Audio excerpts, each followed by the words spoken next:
de Dios hay acá en esta mañana? ¿Cuántos santos hay acá? Somos santos que pecamos, pero somos santos, ¿sí o no? Romanos capítulo 6, versos del 1 al 6. Base teológica que vamos a utilizar hoy es este pasaje, pero vamos a leer mucha Biblia. Y el mensaje del día de hoy lo hemos titulado El triunfo de la resurrección. ¿Cómo se llama el mensaje? El triunfo de la resurrección. Y vamos a leer entonces en el nombre de nuestro Señor y Salvador Jesús, con la bendición de Dios Padre y la unción poderosa del Espíritu Santo. Amén. Dice así: ¿qué pues diremos? Pregunta el apóstol. ¿Perseveraremos en el pecado para que la gracia abunde? En ninguna manera, porque los que hemos muerto al pecado, ¿cómo viviremos aún en él? ¿O no sabéis que todos los que hemos sido bautizados en Cristo Jesús hemos sido bautizados en su muerte? Porque somos, ojo con esto, porque somos sepultados juntamente con él para muerte por el bautizo, a fin, o sea, con propósito, a fin de que como Cristo, ojo con esto, anástasis. ¿Saben qué significa la palabra anástasis en griego? Resucitó, ahí lo está diciendo. A fin de que como Cristo anástasis resucitó de los muertos por la gloria del Padre, así también nosotros andemos en vida nueva. Palabra de Dios. Muy bien, hoy es el día que tradicionalmente se celebra la resurrección, el día de resurrección, ¿cierto que sí? Pero les quiero comentar que no tengo muchas ideas para decirles, voy a tratar de irme solamente por una línea.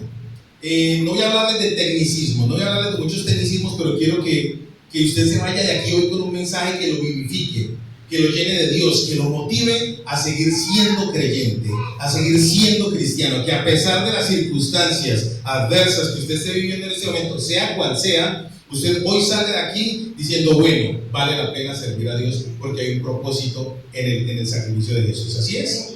Listo. Entonces, tradicionalmente se ha enseñado que hoy es el domingo de ¿qué? De resurrección. Por eso les digo, técnicamente no les puedo decir que hoy, por qué, cómo, cuándo, los nombres, los números, por qué el Señor murió, fue el jueves antes y todo el tema, no se lo vamos a decir hoy, pero sí les quiero decir lo siguiente. El propósito principal y fundamental de la palabra de Dios es hablarle a creyentes. El propósito de la Biblia, el propósito fundamental de la Biblia, primera de Alexander 1:1. Esta es una de mis primeras herejías. El propósito fundamental de la palabra de Dios es hablarle al creyente, porque la palabra de Dios no fue escrita para el inconverso. La palabra de Dios no fue escrita para el no creyente. La palabra de Dios fue escrita para usted y para mí, para los que creemos en el nombre de nuestro Señor y Salvador. ¿Usted quiere saber dónde está todo el propósito de la Biblia resumido en un solo verso?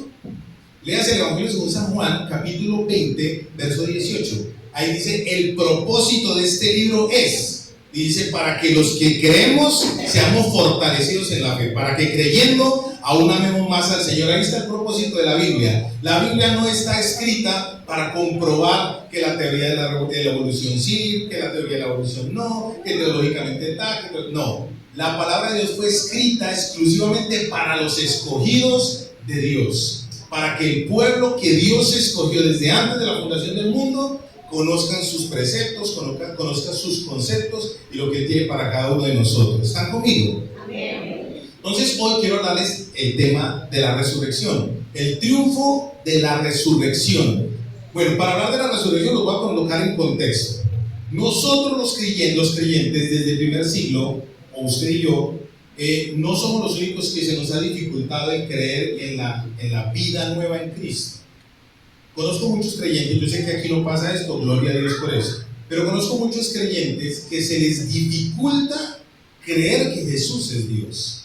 Se les dificulta creer que Jesús es el verbo hecho carne, y sobre todo, escuchen esto, a otros creyentes, aquí no, pero se les dificulta creer que Jesucristo está vivo y está en el corazón.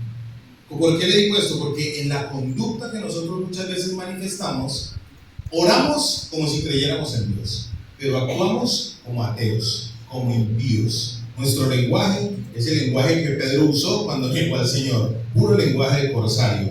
Pero Dios no quiere acusarlo a usted, Dios quiere decirle a usted que para eso fue que Cristo murió en la cruz del Calvario, para redimirlo a ustedes, redimirme a mí, y para que usted y yo pudiésemos tener una motivación en cuanto a lo que es la eternidad. ¿Amén? Amén. ¿Cuántos de los que están aquí saben cuándo fue la primera vez que se llamó a los cristianos cristianos? No, estoy preguntando no para acorcharlo, jamás. No, yo estoy haciendo un sondeo porque queremos hacer algo especial en esta iglesia. Entonces necesitamos ir sondeando cómo vamos a trabajar. ¿Alguien sabe? La Biblia lo dice. ¿Cuándo fue? ¿En qué parte más bien? Fue que se empezó a nombrar primeramente a los cristianos como cristianos. ¿Alguien sabe? No, bueno, les voy a decir, libro de los Hechos de los Apóstoles, años 60 y tantos, 70 de nuestra era, en un pueblecito que se llamaba Antioquía de Filipo, en el Asia Menor. Ahí fue cuando empezaron a llamar a los cristianos por primera vez. La palabra cristiano es una palabra compuesta: Cristos, de Mesías, de Salvador, y ano, pequeño. O sea que usted y yo somos Cristos pequeños. Usted y yo tenemos la facultad de Cristo en nuestras manos. El problema es que usted y yo no lo hemos creído. Usted y yo aún vivimos como si no fuésemos creyentes. Y el día de hoy les quiero dar a ustedes unas píldoras. Solamente tengo 16 píldoras para decirle a usted en qué y sobre qué triunfó Cristo en la cruz del Calvario, lo cual nos llevó a la resurrección, la anástasis, para que usted y yo pudiésemos vivir eternamente. Y voy a terminar ya la introducción con esto.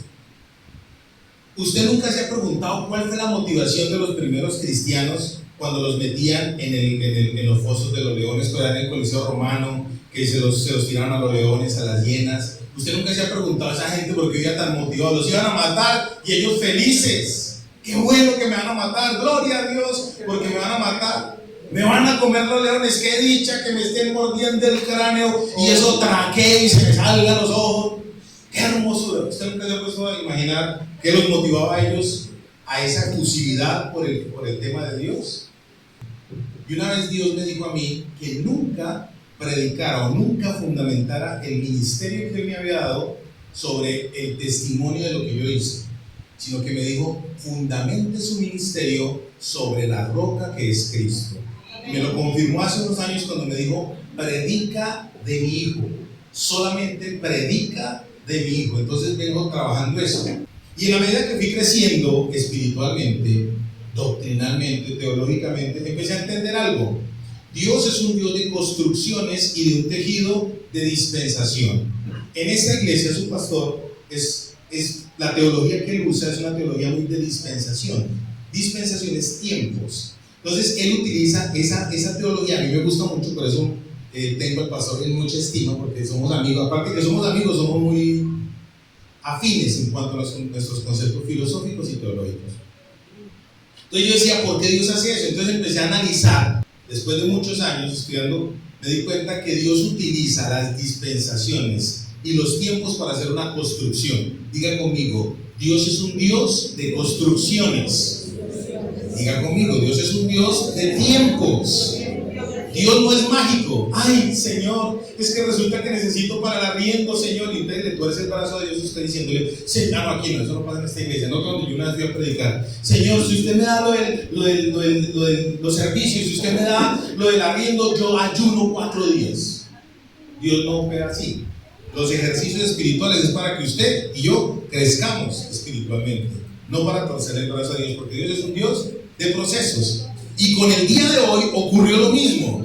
Con el tema de la anástasis, la resurrección, ocurrió lo mismo. Los discípulos no entendían lo que la Biblia decía, porque no tenían comunión con la palabra, tenían la comunión con la ley, no con la palabra viva. Y entonces ellos no entendían que la Biblia decía en el Salmo 16, verso 10, que Cristo, el Salvador, iba a resucitar de entre los muertos.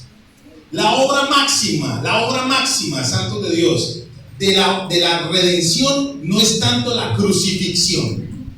La obra de la crucifixión era el sacrificio, para que a través de ese sacrificio se desatara el poder de la resurrección. Enseguida lo vamos a hablar.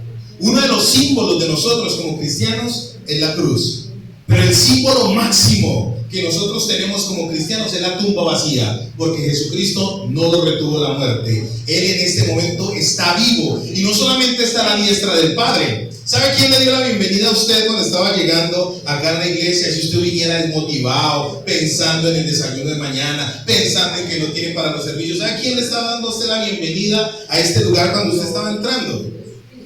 El Señor Jesús. Amén. Él era el que le estaba dando la bienvenida a usted. Usted está convocado en esta mañana porque Cristo ya lo haya predeterminado. Él ya lo haya establecido desde antes de la fundación del mundo. Amén. Amén. Los discípulos vivían la misma circunstancia que usted y yo. Ellos no sabían que Él no habían entendido que Él iba a resucitar, siendo que Él se los había avisado, siendo que Él se los había ya anunciado. Él ya les había dicho a ellos lo que iba a acontecer. Ellos estaban emocionados porque tenían al Cristo proveedor. Ellos estaban emocionados porque tenían al Cristo sanador de enfermedades, de demonios. Ellos tenían al Cristo suplidor y sustentador. Aún no tenían al Cristo glorificado. Y usted y yo a veces nos emocionamos y nos aferramos al Cristo que suple, al Cristo que da. Pero pocas veces miramos al Cristo glorificado, al Cristo resucitado, del cual hoy quiero hablarles a ustedes. Los discípulos estaban en esa misma dicotomía, no sabían qué hacer, no sabían qué había pasado. Ellos, cuando el Señor se les presentó, tengo 16 puntos para hablarles, no creo que alcance a hablar de todos, pero Él se les presentó, dice en el libro de los Hechos de los Apóstoles, capítulo 1, verso 3, se les manifestó a ellos durante 40 días y manifestó pruebas indubitables, o sea que no podían generar duda de lo que era Él. Se les presentó físicamente, comió con ellos. Y hay cosas que a mí me encanta predicar de eso porque eso genera escosor en algunas personas. Por ejemplo, Cristo vino y en sus primeros 40 días de resurrección cogía los muros y los atravesaba, moleculizaba su materia. O sea que Cristo trasciende aún a la parte ¿qué? Física. La Biblia habla de mecánica cuántica y nosotros todavía estamos peleando si somos hijos o no hijos de Dios. La Biblia es súper trascendental en todos los sentidos. La Biblia es súper trascendental porque la salvación no es solamente del alma, santos de Dios. La salvación es del espíritu y la salvación también es del cuerpo. Porque su cuerpecito, este cuerpecito que ustedes ven aquí, cuando el Señor me resucite en aquel día no muy lejano, va a ser el cuerpo que yo tenía cuando tenía mis 33 años. Solo con la diferencia que va a ser un cuerpo glorificado. Espero estarme dando a entender los triunfos que la resurrección hizo a través de su manifestación. El primero que vamos a ver, el primer triunfo, vamos a ver a nivel espiritual. ¿Están conmigo? En el Evangelio según San Juan, vamos a mirar el Evangelio según San Juan. Leer, vamos a leer. ¿Cuántos quieren leer Biblia en esta mañana? Evangelio según San Juan, capítulo 20, versos del 11 en adelante. ¿Listo? Lo vamos a leer antifonalmente, o lo leo yo y ustedes me siguen, más bien, para no demorarnos mucho. Pero sí necesito que hagamos la lectura. ¿Están conmigo? Listo. Dice, pero María estaba fuera llorando junto al sepulcro, y mientras lloraba, se inclinó para mirar dentro del sepulcro, y vio a dos ángeles con vestiduras blancas que estaban sentados el uno a la cabecera del otro, y el otro, uno a la cabecera y el otro a los pies, donde el cuerpo de Jesús había sido puesto. Y le dijeron, mujer, ¿por qué lloras? Les dijo, porque se han llevado a mi Señor y no sé a dónde le han puesto. Cuando había dicho esto, se volvió y vio a Jesús que estaba allí, mas no sabía que era Jesús. ¿Cuánto nos ha pasado eso? Usted nunca sabe cuántas veces se ha sentado el Señor al lado y usted ni se ha dado por enterado. Yo creo firmemente en las apariciones de Cristo en la tierra. Yo creo firmemente en que en cualquier momento el Señor nos puede sorprender a usted y a mí estando al lado nuestro. Les estaba diciendo ahora que cuáles eran las motivaciones, estaba hablando de las motivaciones de esa gente que los preferían ser muertos a negar a Jesús. La motivación era que Cristo iba a volver. ¿Y Cristo qué hizo? Volvió. Y cuando volvió nos prometió algo, nos dijo que íbamos a ser semejantes a Él en cuerpo resucitados, glorificados, porque según la Biblia, usted y yo estamos sepultados con Cristo y resucitados con Él para su gloria. ¿Están conmigo? Amén. Entonces estaba allí con ella y ella no sabía. Jesús le dijo, mujer, ¿por qué lloras? ¿A quién buscas? Ella, pensando que era el hortelano, le dijo: Señor, si tú has llevado, dime dónde le has puesto, y yo lo llevaré. Jesús le dijo: María. Volviéndose ella, le dijo: Raboni, ¿qué quiere decir maestro? Jesús le dijo: no me toques, porque aún no he subido a mi Padre, mas ve a mis hermanos y diles: subo a mi Padre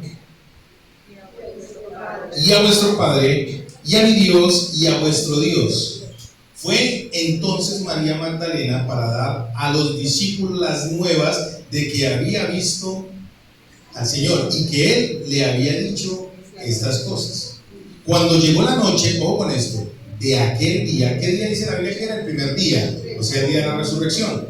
Cuando llegó la noche de aquel mismo día, el primero de la semana, estando las puertas cerradas en el lugar donde los discípulos estaban reunidos, ¿por miedo a quién? A la religión, a los judíos. Vino Jesús y puesto en medio les dijo: paz a vosotros. ¿Qué trae Dios cuando usted y yo empezamos a caminar con Jesús? ¿Qué es lo que trae? Y eso es un don sobrenatural. La paz de Dios es un don sobrenatural, lo mismo que la fe, que si ya lo vamos a mirar. Y cuando les hubo dicho esto, les mostró las manos. Ojo con esto, solo les mostró, porque ya le había dicho a María Magdalena que no lo podía tocar. Ese mismo día ocurrió eso. Les mostró sus manos, les mostró el costado. Los discípulos se regocijaron viendo al Señor. Entonces Jesús, verso 20, les dijo otra vez: paz a vosotros. Como me envió el Padre, así también yo os envío. Y habiendo dicho esto, sopló y les dijo: recibid el Espíritu Santo. A quienes remitiréis los pecados, les son remitidos, y a quienes los recibiereis, les son retenidos. Les retuvieres, les serán retenidos. Verso 24 dice: pero Tomás, uno de los 12, llamado el Dídimo, no estaba con ellos cuando Jesús vino. Le dijeron pues los otros discípulos, al Señor hemos visto. Él les dijo: si yo no viere en sus manos la señal de los clavos, y me metiere mi dedo en el lugar de sus clavos, y metiere mi mano en su costado, no creeré. Ahí hay un punto clave que enseguida lo vamos a mirar. 8 días después estaba otra vez Jesús con sus discípulos. Y entre ellos, ¿quién estaba? Luego llegó Jesús y estando las puertas cerradas, se puso en medio y les dijo: paz a vosotros. Luego le dijo a Tomás: pon aquí tu dedo y mira mis manos, y acerca tu mano y métela en mi costado, y no seas incrédulo, sino creyente. Entonces Tomás respondió y le dijo: Señor mío y Dios mío. Jesús le dijo: porque me has visto, Tomás, creíste. Bienaventurados los que no vieron y creyeron. ¿Usted en qué grupo cree que está? ¿En los bienaventurados que creyeron sin ver eso? ¿Sí? Listo, entonces este mensaje es para usted y ya no voy a dar más preámbulos. Viene lo siguiente: ¿sobre qué triunfó Cristo ya resurrecto? Vamos a empezar a mirar. Primero que todo, en ese mismo texto, en el capítulo 20, dice que al Señor lo llevaron a un lugar que se llamaba Gólgota, que en hebreo es traducido calavera. Por eso ese lugar se llama el lugar de la calavera. Dato histórico: ¿ustedes saben por qué ese lugar se llamaba el lugar de la calavera? El lugar de la calavera se llamaba porque en el libro de los 1 Samuel capítulo 17, cuando David venció al gigante Goliat, ¿qué fue lo que hizo David con el gigante Goliat? Le quitó la cabeza. Les voy a resumir la historia porque ya se me fue el tiempo. Le quitó la cabeza, cogió la cabeza de Goliat y se la llevó a un lugar. Ese lugar se llama el monte de Moriah. En el monte de Moriah, ¿cuántos han leído la historia de Abraham? Cuando Dios le dijo: dame a tu hijo, a tu único, al unigénito, al que tú amas. Era el monte de Moriah, o la montaña de Moriah, la montaña del sacrificio. Se llamó el lugar de la calavera porque resulta que cuando David venció al gigante Goliat, se llevó esa cabeza y la colocaron en esa montaña como símbolo de derrota a aquellos gigantes que estaban entorpeciendo, humillando, ofendiendo a los escuadrones del Dios de Israel. Recuerden que la ofensa no fue para Yahweh, la ofensa fue para los escuadrones del Dios de Israel. En este momento, ¿cuántos soldados de Dios hay en este lugar? Entonces, cuando a usted le llega una ofensa del maligno, una ofensa del enemigo, una ofensa que viene hacia usted cuando usted esté peleando con su esposa, cuando usted esté peleando con su esposo, con un hijo. Recuerde que no es un problema natural, eso es un problema espiritual, es un Goliat que se le quiere ¿qué? Levantar y ofender al soldado de los escuadrones del Dios de Israel. David llevó esa cabeza y la colocaron allá. Gólgota, lugar de la calavera. Gólgota es un acrónimo que en arameo es Gol, que significa Gad o Goliat, y Ota es de Gad, de donde era el lugar de ¿qué? De Goliat. Cuando Cristo fue crucificado, ¿a dónde fue crucificado él? En el Gólgota, el mismo lugar donde Abraham fue a sacrificar a su hijo Isaac. Ese es el lugar del sacrificio. Santos de Dios, para que haya una resurrección tiene que haber un sacrificio. La palabra en griego para sacrificio es tisis, y la palabra en hebreo para sacrificio es karen. Y karen es colocar algo cerca. Cuando usted y yo nos alejamos de Dios, cuando usted y yo no estamos cerca de Dios, entonces ¿qué tuvo que hacer Cristo para poderse acercar a usted y a mí? El sacrificio. Ese sacrificio que hubo cuando Cristo fue levantado en el monte del Gólgota fue el sacrificio karen, el sacrificio que Dios hizo para acercarse a usted y acercarse a mí, porque usted ni yo tenemos la capacidad de acercarnos a Dios en nuestras propias fuerzas. Necesitamos que la santidad de Dios venga a nuestra vida para poder ser santo. Usted no puede ser santo por su propia fuerza, yo no puedo ser santo por mi propia fuerza. Necesitamos que la santidad de Dios se acerque a nuestra vida. Lo primero que la resurrección hace es triunfar sobre todo aquello que se quiera levantar. Gólgota era el lugar de ¿qué? De la cabeza, ¿sí o no? La cabeza de Goliat estaba allá. Yo leí unos libros hace muchos años, unos libros, a mí me gusta mucho la teología, y hace muchos años leí unos libros de teólogos del siglo XVII y teólogos del siglo XVIII, y ellos tenían problemas para interpretar ciertos textos de la Biblia, que hoy no tenemos problema nosotros porque ya tenemos muchas herramientas. Por ejemplo, ya tenemos la herramienta del ADN, ya hablamos de eso y eso es nuevecito. El ADN se descubrió en el año 1956, tiene 70 años apenas que descubrimos eso. Entonces ya entender el ADN, que lo descubrieron unos norteamericanos, y entender la cadena del ADN que lo descubrió un botánico que se llamaba Gregorio Mendel en el año 1856. Para entender eso podemos entender lo que significa la línea de sangre.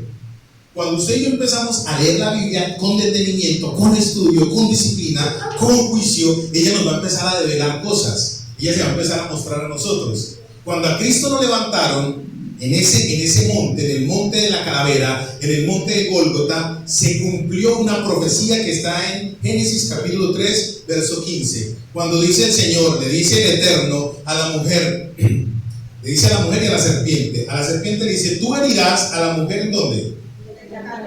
En el talón. Pero la mujer, la simiente de la mujer, ¿dónde te va a herir a ti? En la cabeza. La resurrección de Cristo, cuando lo levantaron en el monte de Gólgota, en el monte de la calavera, que era un homenaje a que habían vencido a Goliat, ¿qué hizo ahí? Lo clavaron sobre la cabeza del enemigo. Se cumplió la profecía físicamente de Génesis 3:15. Yo ahí me alegré cuando empecé a entender eso. Yo ahí, mi Señor venció al enemigo mío, a mi gigante, lo venció en la cruz del Calvario. Y cuando lo venció, ojo con esto, que esto es poderoso. Cuando Cristo vació su sangre en la cruz del Calvario, desató un poder. Ojo con esto. Diga conmigo: el sacrificio desata poder. El sacrificio desata poder. Así que cuando usted sacrifica algo que a usted le duele, que a usted le gusta, que para usted de pronto es una atadura, cuando usted sacrifica eso delante de Dios, ¿qué está desatando? El poder de Dios. Yo conocí unos amigos satánicos, que ellos, de hecho, los evangelicé. Ellos iban a la iglesia donde nosotros pastoreábamos, y esos muchachos me enseñaron mucho sobre demonología. Lo que no me enseñó el seminario me lo enseñaron ellos. Y resulta que los satanistas les encanta hacer, digo el muchacho que satanitestas, les gusta hacer sacrificios porque ellos sí entienden que el sacrificio desata poder. Nosotros los cristianos somos de lo más perezosos. Bueno, ustedes no. Eso era en otra iglesia. De lo más perezosos. Nos levanta el Señor a las 3:30 de la mañana y ay, Señor, 5 minuticos más y postergamos. Pero los cristianos de otras iglesias son tan perezosos que por eso es que no tienen una vida de comunión con Dios. Eso gracias a Dios pasa aquí, santos de Dios. Pero cuando Cristo, escuche esto, fue levantado allá en ese Calvario, ocurrió una cosa poderosa. Estaba leyendo yo aquellos libros y debajo del monte Moriah, o debajo del monte de la Calavera, debajo del Gólgota, había una cueva que se llamaba la Cueva de los Tesoros. Eso está certificado y ustedes lo pueden buscar porque científicamente está comprobado. Hubo ¿cómo se dice los que buscan tesoros? Un arqueólogo cristiano que se llama Ron Wyatt. Y Ron Wyatt encontró debajo del Gólgota la famosa Arca del Pacto. Y según la Biblia, según el libro de Deuteronomio, según el libro de Levítico y según el libro de Números, según la Biblia, para poder que el sacrificio, el carén de Dios, sea efectivo, el cordero tenía que sacrificarse, el cordero expiatorio tenía que sacrificarse por encima del altar del sacrificio. O sea que Dios, ¿qué hizo en ese momento? Sí, sobre el demonio, sobre el enemigo, sobre la fuerza del mal que hizo, levantó a Cristo e hizo el sacrificio de expiación. Eso desató el poder de la resurrección. Amados santos de Dios, ¿sobre qué venció primero Cristo en la cruz del Calvario? Sobre el enemigo. El gigante que a usted le quiere estorbar la vida, sobre él, ¿qué hizo el Señor? Vertió su sangre, esa sangre poderosa que desata poder. Por eso no es malo decir, la sangre de Cristo tiene poder. La sangre de Cristo tiene poder, y tiene poder para libertar, tiene poder para transformar, tiene poder para cambiar y sobre todo tiene poder para lavar al ser humano de los conceptos que tiene en su mente. Gloria a Dios. Den un aplauso al Señor. Gloria a Dios. Fue sobre lo primero, porque te tenía que dar cumplimiento a la palabra. Dios siempre cumple su palabra. ¿Están conmigo? ¿Quieren seguir sabiendo sobre qué más triunfó la resurrección? Bueno, palabra resurrección. La palabra resurrección en griego significa anástasis. Y de aquí para adelante necesito que me presten atención. Anástasis quiere decir levantado, puesto en pie, erguido. Y cuando nosotros leímos en Romanos que usted y yo con Cristo estamos juntamente sepultados y resucitados, en usted y en mí aplica la palabra anástasis. En usted y en mí aplica que Dios nos colocó como. Miren, aquí es donde hay personas que no entienden mucho el tema de los mensajes motivacionales. Este no es un mensaje motivacional, este es un mensaje de verdad. Cuando Cristo dice que a usted lo colocó como cabeza, no es para que usted sea un creído. Cuando Dios le dice que lo levanta, es porque antes de Cristo, ¿usted cómo estaba? Caído. ¿Cuál era la naturaleza suya y mía?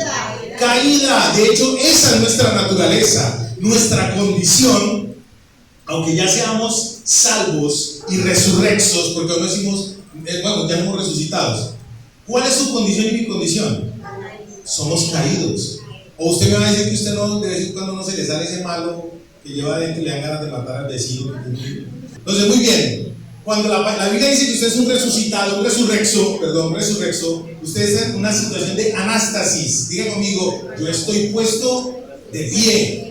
Yo estoy puesta de pie. Usted puede salir y encontrarse con cosas en el mundo, con su familia, circunstancias adversas, actitudes que tienen los demás hacia usted, pero usted está puesto. ¿Usted está puesto de qué? De pie. Porque en usted ocurrió algo que se llama ¿qué? Anástasis. Eso es griego. Ahora la palabra resurrección que utilizan mal utilizadas las tradiciones para hablar de ella. En latín, la palabra resurrección es una palabra compuesta. Re, que quiere decir de nuevo, o sea, repetir, de nuevo. Y succión, de surgir, o sea, resurgir. En Cristo se cumplieron las dos, porque Él tuvo que descender a la tierra, a debajo de la tierra, y allá se llevó, enseguida cuando resucitó, se llevó el paraíso para el cielo, que hay gente que dice que esa fue la primera victoria. Pues esa, yo no puedo decir que fue la primera victoria, pero sí una de las más grandes que mostró. Pero ¿a qué quiero llegar? Cristo tuvo que morir, enterrarse, y como dice la Biblia, la semilla tuvo que germinar después, ¿para qué? Para vida eterna. Entonces usted y yo estamos en el proceso de ¿qué? Resurrección. Eso se llama doctrina de regeneración. ¿Cuánto tiempo va a durar su resurrección? Permanentemente. Usted y yo tenemos que pelear por eso. Ay, es que hay que cuidar la salvación. No quiero hablar de eso ahorita. Hay que cuidar la salvación. Usted tiene que cuidar lo que ya Dios le dio. Cuide lo que ya Dios le dio. No descuide esa salvación tan grande. ¿Y cómo se da? Cuando usted se santifica. La santidad, santos de Dios, no es una meta. La santidad no es que hay el fin, es como una montaña. Estoy subiendo una montaña de la santidad, y cuando llego a la cima de la montaña de la santidad, hablo en lengua, rampo, saca la bazooka y tal. No, la santidad no es una meta. La santidad es un estilo de vida.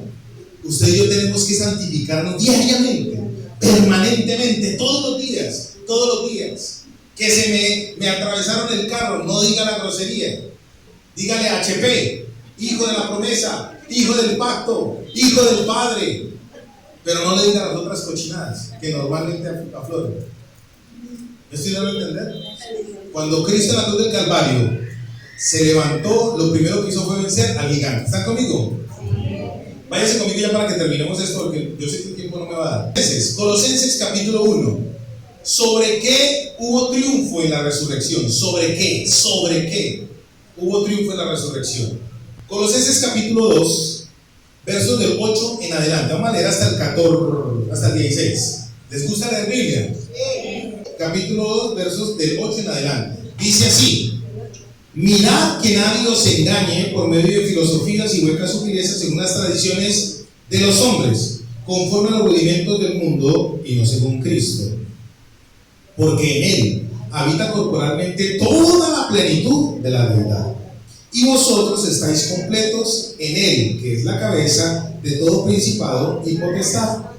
En Él también fuisteis circuncidados con circuncisión no hecha a mano, al echar de vosotros el cuerpo pecaminoso, carnal, en la circuncisión ¿de quién? De Cristo. Cuando fue ¿qué? Crucificado, allá en el Gólgota, cuando venció en la cabeza, estripó la cabeza del gigante, allá fue circuncidada su vida y mi vida. ¿Están conmigo? Sí. Verso 12: sepultados con Él en el bautismo, en el cual fuiste también ¿qué? Anástasis, dice en griego ahí, la versión original. Resucitados con Él mediante la fe, ojo con esto, en el poder de Dios que le levantó de los muertos. Y a vosotros, estando muertos en pecados y en la incircuncisión de vuestra carne, os dio vida con Él, perdonándoos todos ¿qué? A mí me gusta mucho el absoluto de Dios, perdonándoles algunos pecados. Ve que es que usted de pronto ve pornografía, eso no se lo perdona el Señor. Ve que es que de pronto usted es como muy chismosito, eso no se lo perdona. ¿Aquí qué dice? Todo, absolutamente todo. Dice, anulando, verso 14, el acta de los decretos que había contra nosotros, que nos era contraria, quitándola de en medio y clavándola en la cruz. Y esto es hermoso. Y despojando a los principados y a las potestades, los exhibió públicamente. ¿Haciendo qué? ¿Haciendo qué? Triunfando sobre ellos. ¿En dónde? Allá en el Gólgota, allá en el lugar de la calavera. Triunfando sobre quién. Eso es una cosa así. Dice en el verso 16: por tanto, nadie os ¿qué? ¿Nadie qué? ¿Nadie qué puede hacer? ¿Nadie qué puede hacer? Juzgar. Ojo con esto, ni usted tampoco puede juzgar a nadie. Así como nadie lo puede juzgar a usted, usted tampoco puede juzgar a nadie. ¿Están conmigo? Entonces vamos a mirar otros aspectos hasta donde me dé el espacio. Vamos a terminar con 3 puntitos nomás, básicos. ¿Sobre qué triunfó la resurrección? Verso 8 dice: mirad que nadie os engañe por medio de filosofías y huecas sutilezas. ¿Sobre qué triunfó la resurrección de Cristo? sobre todos los conceptos que existen en la faz de la tierra. Conceptos de filosofías, conceptos de sabiduría, todas las disciplinas que existen. Hace muchos años, cuando empecé a estudiar en el seminario, lo primero que me encontré fue con sectas, religiones y sectas falsas. Fue lo primero que empezamos a estudiar. Y me encontré con que hay más de 2.350.000 religiones inventadas. Y todas tienen su propio mecanismo de justificación. Eso es una cosa, es que los budistas creen en Buda. Los zoroastristas creen en Zoroastro. No, es que aquí los maometanos creen en Mahoma y los islámicos creen en Alá. No, eso es todo un concepto y todo un paquete. Pero sobre todas esas cosas, dice la Biblia que Cristo venció. Sobre las filosofías y huecas sutilezas del mundo, Cristo venció. Y les voy a decir esto, reforzando lo que empecé a comentarles ahorita. Cuando Cristo viene y basea su esencia, lo que es Él, en la Biblia, ¿a quién les está escribiendo? A los creyentes. ¿Cuántos creyentes hay aquí? Entonces, si usted es creyente, ¿por qué le presta más atención doctrinal a otros conceptos que no vienen según Cristo? ¿Y cómo le entran? Dice aquí, sutilmente.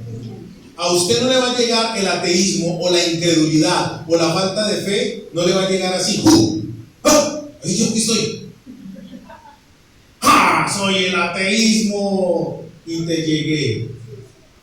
Génesis capítulo 3, llega Satanás, que es el padre del racionalismo, y le dice a la mujer: con que Dios ha dicho.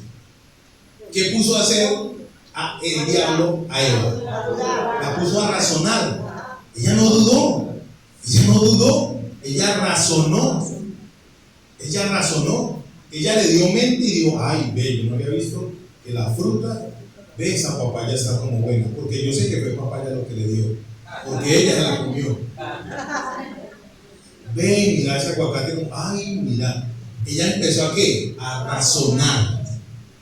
La resurrección de Cristo empieza a coger nuestras filosofías que traíamos y las empieza a volver ropa de trabajo. ¿Por qué? Porque resulta que los que somos creyentes tenemos uno de nuestros símbolos más grandes, que es la cruz. Para los que el mundo es locura, para nosotros es la racionalidad hecha carne.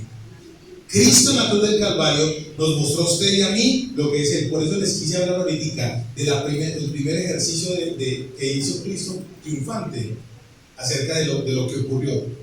Racionalmente les mostré a ustedes rápidamente una línea histórica y que es comprobable acerca de lo que Cristo hizo en la cruz del Calvario. Flavio Josefo, historiador del primer siglo, judío, de hecho es el más veraz, el que todo el mundo sustenta, estableció que Cristo fue real, no fue un sofisma. Ustedes sabían que hay una corriente doctrinal pseudocristiana que dicen que Cristo es un fantasma, que nunca vivió. Por eso la Biblia se encarga de decir: no, Él estuvo acá. Y a los incrédulos les dijo: meta la mano, meta el dedo, déjenlo muerto.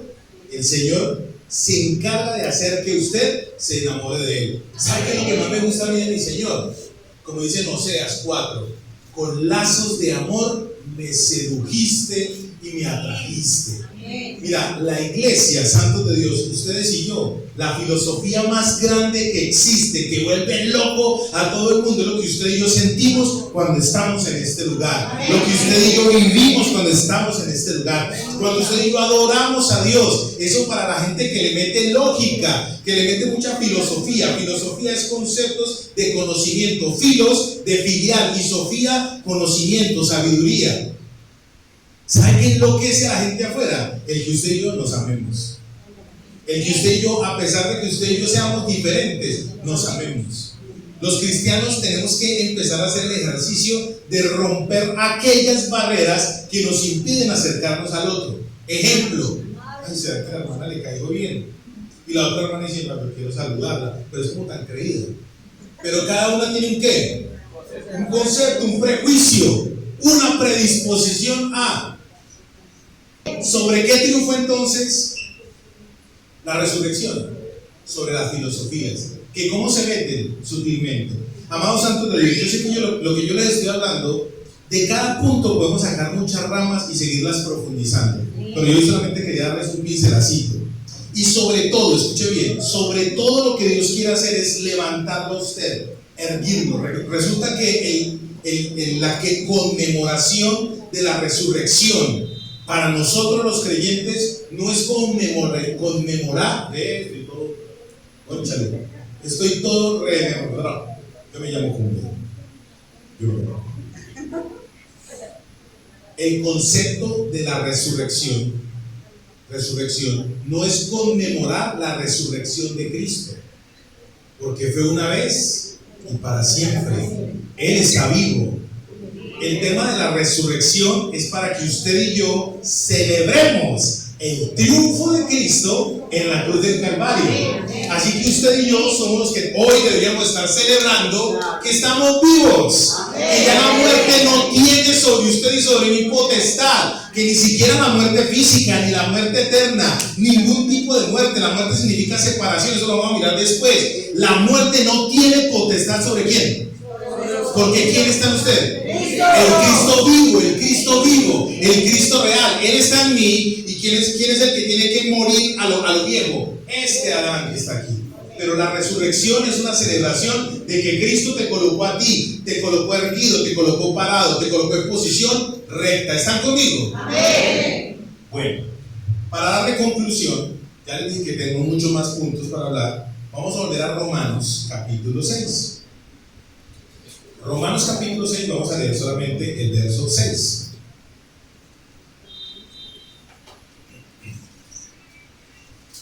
Romanos capítulo 6,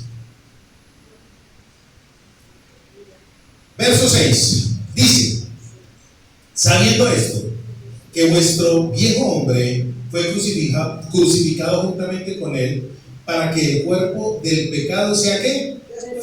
Destruido, a fin. O sea, cuando dice a fin es un ¿qué? Un propósito. A fin de que no sirva más ¿a quién? Al pecado. Yo ahí me alegro. Yo cuando hago este tipo de lectura digo, para la gente lo entendía como uno lo entiende, hombre. La finalidad, escuchen bien, la finalidad del sacrificio, la finalidad de la resurrección es que usted y yo no sirvamos al pecado. No sirvamos al pecado. ¿Qué es pecar? Según el griego, el pecar es errar al blanco. Amartia en griego, no dar en el blanco. Y la otra palabra para pecar es parábasis, que es pasar la línea. Cuando usted y yo pasamos la línea que Dios nos establece, cuando usted y yo no atinamos al blanco, ¿qué estamos haciendo? Estamos pecando. Lo que pasa es que casi siempre asociamos el pecado con la parte sexual. Ay, no, yo no practico adulterio, gracias al Señor. Pero cuando estamos deseando la mujer que no es nuestra, la novia que no es nuestra, el marido que no es nuestro, según la Biblia, literalmente dice: mi nené, mi nenita, ya sos más que adúltero. Eso dice la Biblia. Ay, pastor, ¿usted cómo se le ocurre decir eso? Según la Biblia, no según yo. Según la Biblia, Mateo capítulo 5 dice: el que asesina tiene que ir ante un juez. Pero dice la Biblia, pero el que se enoja también. Esto a mí me encanta. ¿Y eso es para quién? Para los que están puestos de pie, para los que no le servimos al pecado. ¿Cuántos dicen amén? Amén. ¿Cuántos de aquí vamos a salir diciendo: yo de aquí salgo, espero para servirle a Dios, porque yo ya soy un resurrecto? Yo ya estoy vivo juntamente con Cristo. Esto es por fe, santos de Dios. Usted puede que no se sienta vivo, pero ya Dios lo ve vivo. Usted tiene que empezar a hacer el ejercicio de vivificarse. Usted viene aquí a recibir ¿qué? Plenitud. Plenitud. Usted viene aquí a recibir la vida que Dios le da. Amén. Amén. ¿A qué venimos a la iglesia? Sencillo. Salmo 138, léalo. Dice: mirad cuán bueno y cuán delicioso es habitar los hermanos juntos y en armonía. Dice: es como un buen óleo, es como un rocío. Lo asemeja a una cosa poética, bonita. Y termina ese salmo diciendo: porque allí envía Yahweh bendición y vida eterna. Bendición y vida eterna. La congregación tiene un misterio. Usted no sabe qué es, yo tampoco. Pero cuando salimos de aquí, salimos revestidos de Dios. Amén. Amén. ¿Cuándo vamos a salir de aquí diciendo: sí, estoy parado, estoy puesto?